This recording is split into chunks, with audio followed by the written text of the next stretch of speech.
অবাধ সুষ্ঠু নির্বাচন, মত প্রকাশের স্বাধীনতা ও স্বাধীন বিচার বিভাগ প্রতিষ্ঠায় বাংলাদেশকে সহায়তা করতে প্রস্তুত ইউরোপিয়ান ইউনিয়নের রাষ্ট্রদূত মাইকেল মিলার। তিনি জানান, সংস্কারের জন্য দিতে হবে পর্যাপ্ত সময়ও। সোমবার জাতীয় প্রেসক্লাবে ডিক্যাব টক অনুষ্ঠানে অংশ নিয়ে এসব কথা বলেন তিনি। বলেন, বাংলাদেশে আসন্ন জাতীয় নির্বাচন নিয়ে কোনো নির্দিষ্ট সময়সীমা চাপিয়ে দেবে না ইইউ। একটি আন্তর্জাতিক মানের অংশগ্রহণমূলক ও স্বচ্ছ নির্বাচনী পরিবেশ তৈরিতে সহযোগিতা করতে চায় বলেও এ সময় জানান ঢাকায় নিযুক্ত ইইউ রাষ্ট্রদূত।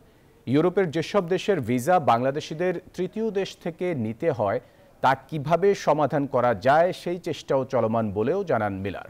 বান্ডেল থাকলে প্রতি সেনমানিতে টাকা বাঁচবে।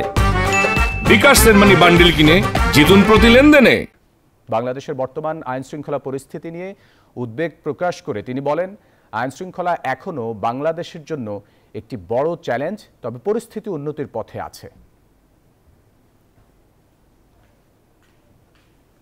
That is a disadvantage. It may also be an advantage that I definitely see opportunity everywhere in this country to drive reforms. Okay, so that's the way I look at it.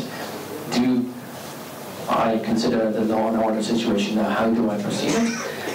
I think I would like to say that the interim government inherited a very great number of challenges